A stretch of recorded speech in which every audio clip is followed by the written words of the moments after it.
Good morning mga idol. Dito tayo sa may gilid ng malaking sapa. Pakita ko lang sa inyo yung kadalasang tirahan ng mga sawa. Yan idol, mga guys.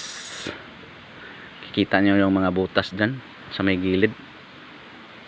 Yan ang kadalasan na titirahan ng mga sawa.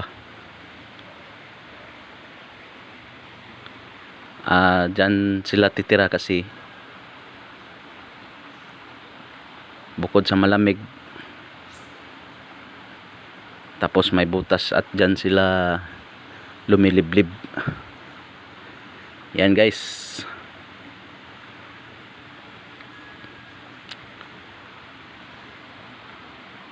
Din dyan po sa may bandang taas na portion,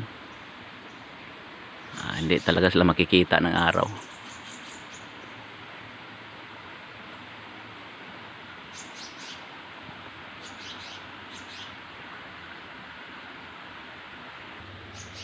Dito sila kadalasan titira guys, sa may ilalim. Dyan makikita natin guys. Napaka dyan.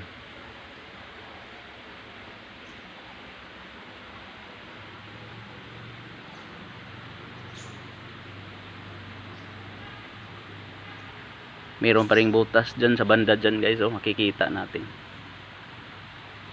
Yan. Napakalamig nga dito.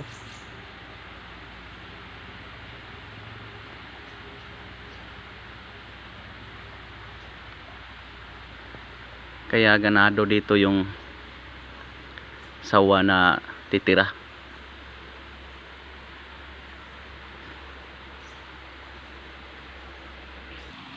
Kadalasan din mga idol, dyan sila sa ilalim ng bato. Yung mga malaking bato idol. Gaganahan kasi sila tumira dyan kasi malamig.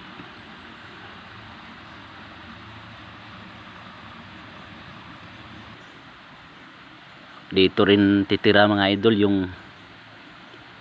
mga didli na mga ahas. Bukod sa sawa, may mga didli pa rin na mga ahas dito.